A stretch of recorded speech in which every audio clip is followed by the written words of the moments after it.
Hey everybody, listen. I know I'm doing Coffee with Cam Monday through Fridays. That's the 5:30 a.m. wake up call from hell that y'all are helping me with. But here's the thing: I interviewed my neighbor, which is something I've been wanting to do for ages for another audio project that I've been working on for some time. I took a short video clip of him so that you all will be able to see whose voice I recorded. I want people to see that I noticed your handsome mustache and your wife is Not giving a you... problem. Do what you gotta do. What does your wife think of your mustache? Hates it. And I asked him if he would mind if I shared some of what he has to say with you all. And of course he was thrilled to do it. It is an audio file, so this might be a fun thing to just listen to while you're cleaning the kitchen or driving to work or, you know, just chilling in the sunshine like I was today. Actually, you see my lawn chair in my front yard.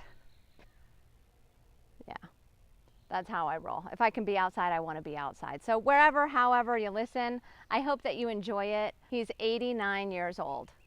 He is a Caucasian male living in Durham, a small business owner, a past Trump voter. This is nothing more than, I think, a really delightful piece of audio content that will stretch your assumptions. He always stretches mine, which is why I love him so much. And he was so kind to let me record this interview. When I was leaving after I had stopped recording and stuff, he said, "You know, Cam, if every day of COVID was this wonderful, I'd be happy to be home." So, if you care, if you're interested, fine. If not, no worries. Here is my neighbor, Walt. I voted for Trump because I had a defined hatred for Hillary Clinton, an easy choice. So that's the reason I voted for Trump, even though I've been a Republican all my life. But my family was all Democrats because they worked in the steel mills and the heavy industry in the Pittsburgh area. But I was hoping when Trump got elected that he would grow into the position of president. Much like Jimmy Carter came along, he didn't have really the political expertise or background to deal with all the pressure groups in the political system that we have in our country.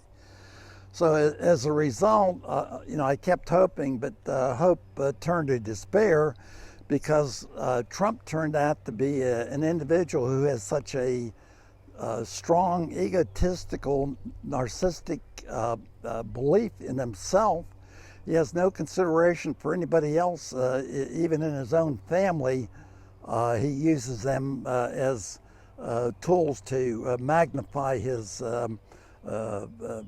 egotistical attitude about life and how the world should kowtow to him. When he came back from Paris after seeing the induction of the French president, he decided that he wanted to have a grand parade up and down in front of the White House. Thank God that was deterred. Wanting to have a military parade in his honor that really brought it to a shocking realization. He has no compassion for doing anything that is right for the American public who elected him to office.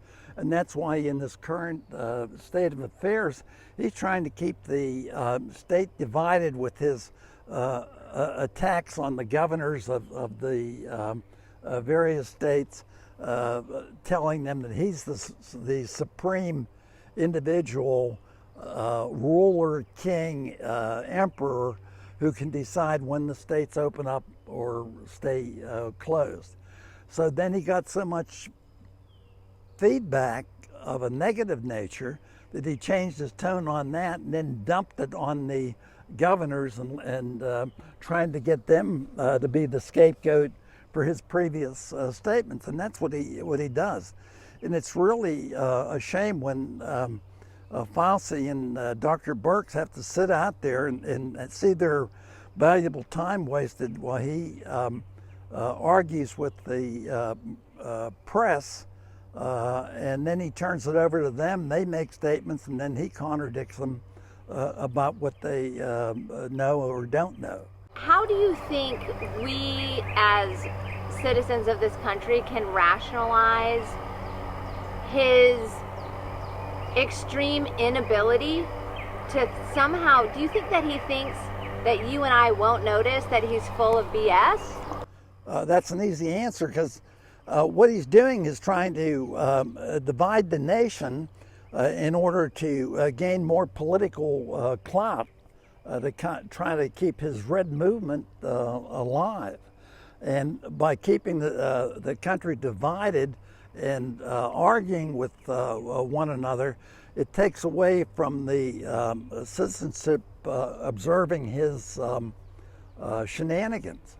And by keeping us divided, then we're not attacking him. And that's the whole premise of why he's doing these things.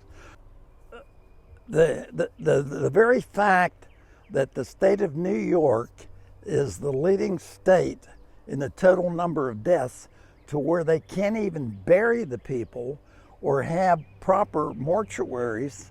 The crematoriums are working 24 hours a day in the state of New York. They're shipping bodies down into the southern states to get them cremated down here. The death toll from all the credible media are presenting a viewpoint that we haven't even begun to see the total number of deaths, because there's been so many who have died in homes, and the bodies really haven't been accounted for. And when they load up 6 refrigerated trailers outside of a major hospital in the city of New York, and it's packed to overflowing, that's really a terrifying situation. And at the beginning of all this, my viewpoint was that the economy, we can bounce back on the economy, but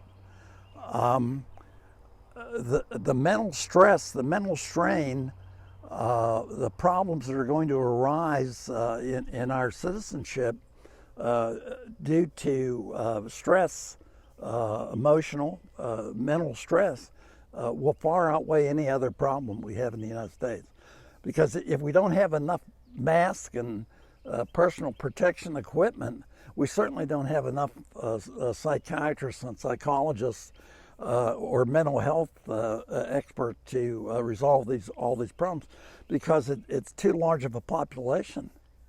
And as a result, we're behind the 8 ball when it comes to getting back into a realistic way of life, where we can focus on our families and one another in a wholesome, healthy way. And you know what, why your opinion caught my attention so much when you and I were chatting before we started recording, was that to hear somebody honestly admitting, like, I voted for Trump and now I see that what I had thought is not how it turned out, is really a voice that we're missing right now, I feel like, in our country. Also, I was gonna say, the fact that you said you try to listen to news sources from both sides to make sure you're getting the picture.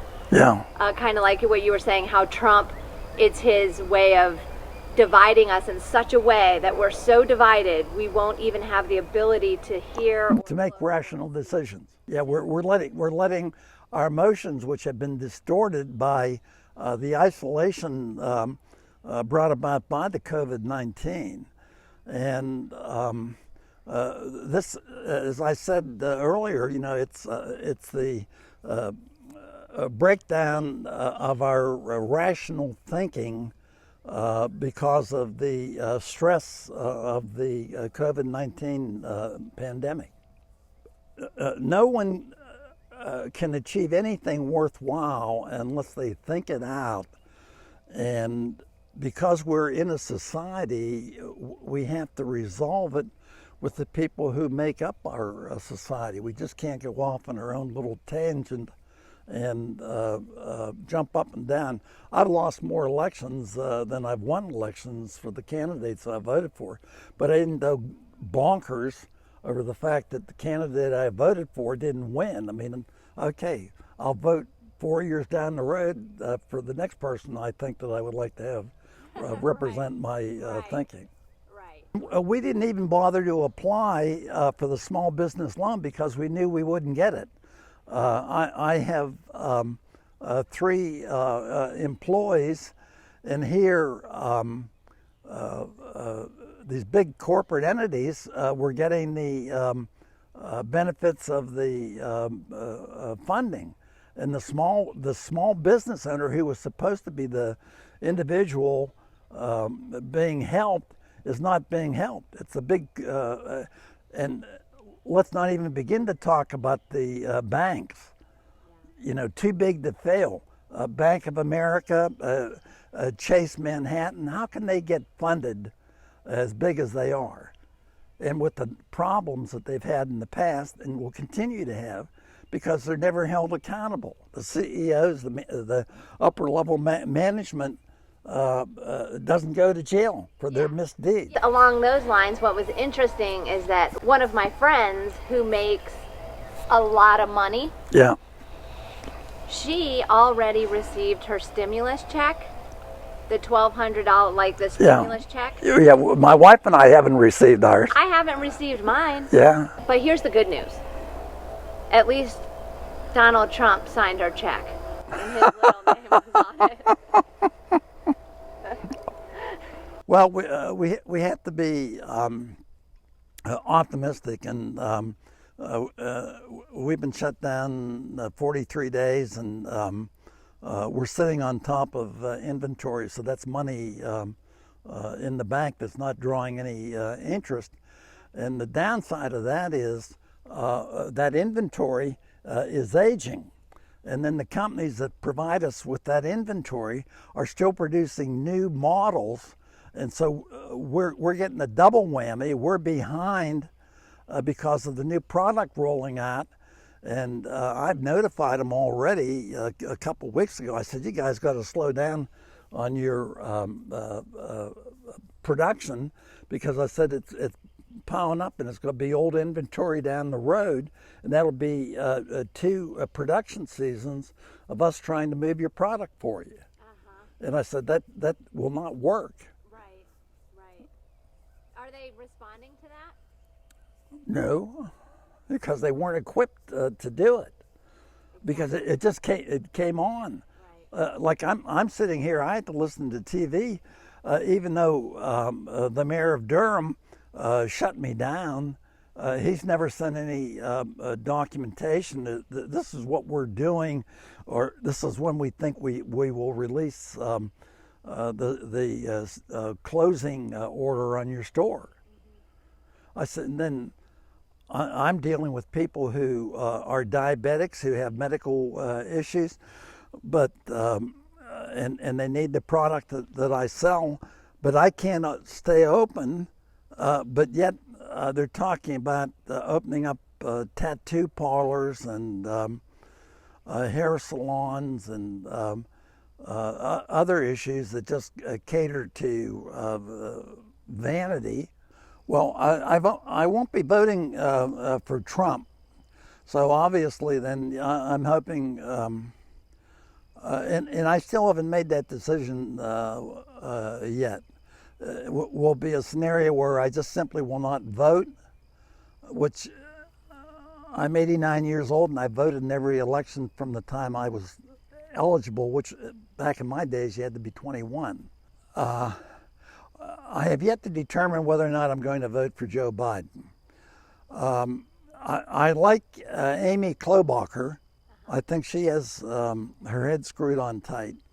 She always maintained her composure and had a strong voice as to what her value systems were. We really have a tough case because with Biden now, all this garbage about one of his aides being molested by Biden, it really gets down pretty dirty in politics nowadays. The American population is going to have some tough choices in November. As I said, I don't know whether I'll just abstain from voting or whether I'll vote for Biden. As I mentioned before, if he picks Klobuchar, that might be the thing that swings me to voting for him.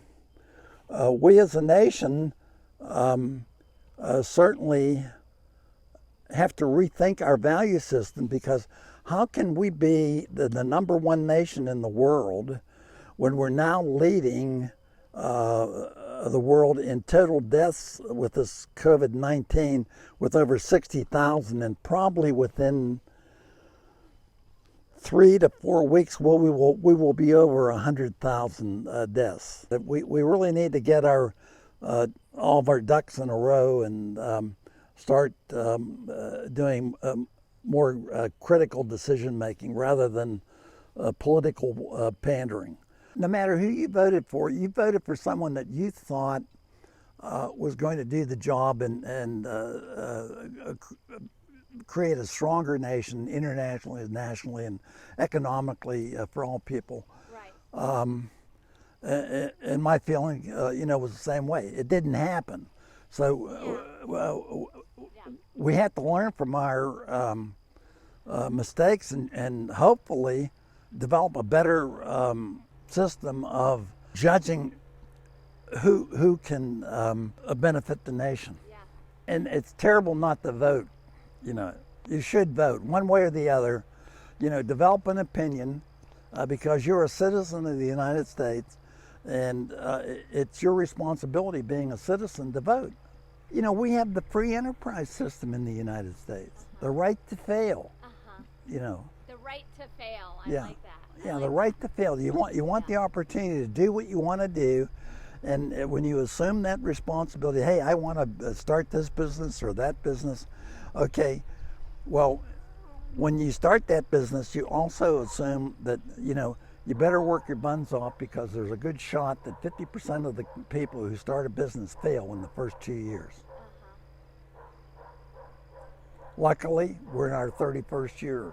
And the whole thing about the free enterprise system, it just killed me when I had to lay my employees off who had been with me for decades. But we paid all the taxes and benefits, so they're covered.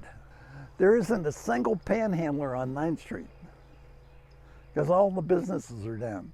You know what, and I just want to point something out, because you and Gwen have always been so open Yeah. and so welcoming of me being a gay woman. Yeah. And I think that people often assume like that. Well, we have a gay granddaughter. And did that help open your mind to that? Or was it always open? Well, when I was growing up, we used to call them old maids. But I didn't know the difference. Because they weren't married, they're an old maid. Right. It's been an evolving process. Probably the issue that opened my mind more or broadened my perspective. One of my daughters is a nurse practitioner, and she was in charge of 32 HIV/AIDS clinics at Duke University. And so it was one of her responsibilities that she had to put on a big Christmas party for all the patients and staff members who were involved in the HIV/AIDS research project. What time frame? 19?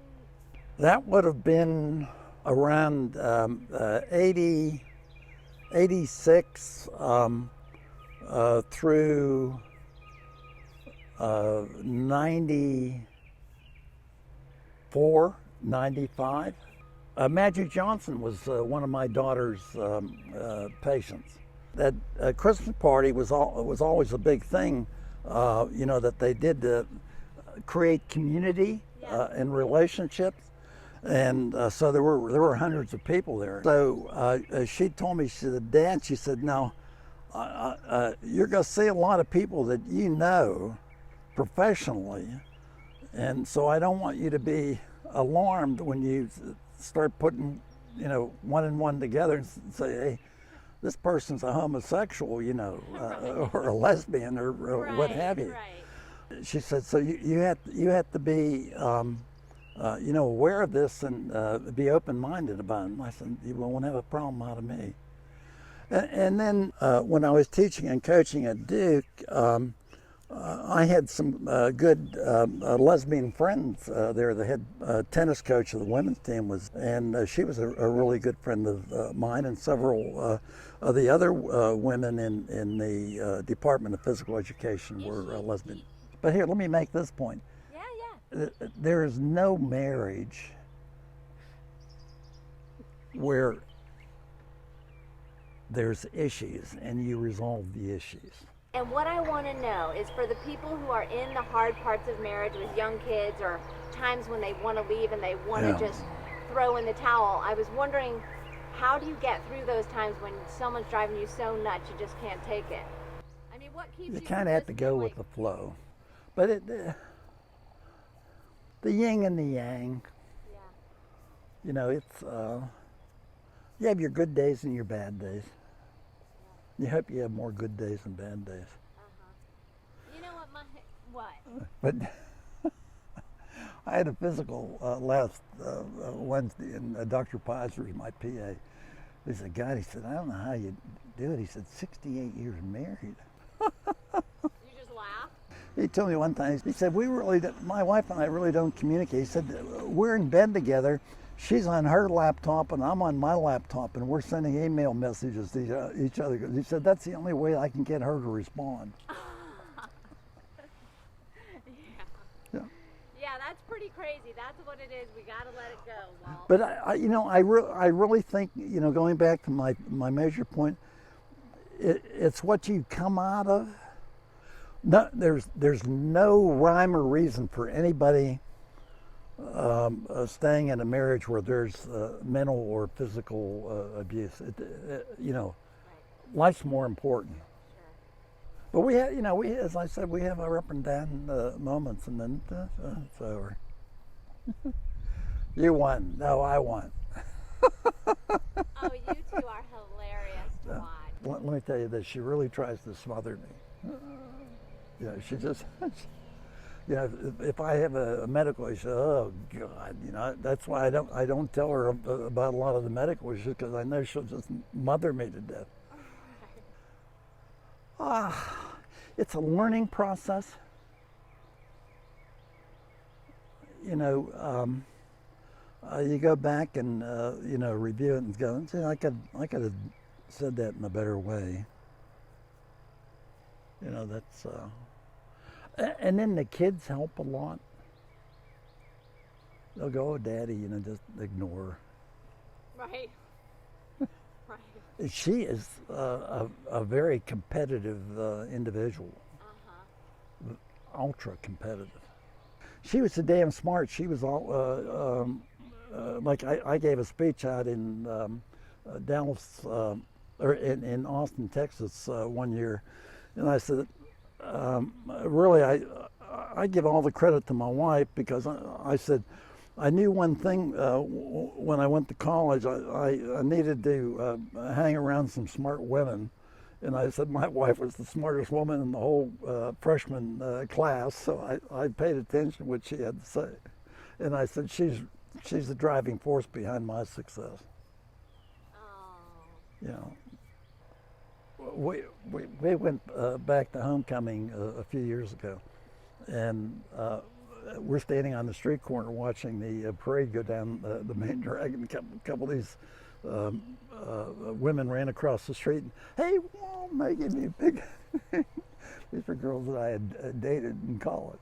Get out of here! That was So just a few years ago? That's where I learned my finesse came in. Oh, Walt, it's been so great. It's my pleasure. Oh my God. Well, you know, the other thing is, he said life is easy. I don't imagine any of you are still on for the video portion of this, because I certainly would have left in the first minute or two, but I hope you enjoyed it. And if any of you are thinking about hopping on the accountability train with me, or those of you who are on it with me, how fun is this? So fun. Thank you. And with your inspiration, I'll see y'all Monday morning around 5:30 a.m. Thanks again for watching. Feel free to share it if you know anybody who might need a little opening for an opportunity to expand their minds from a package of someone who looks like someone who would think like them but may not. Just a thought. Thanks for listening.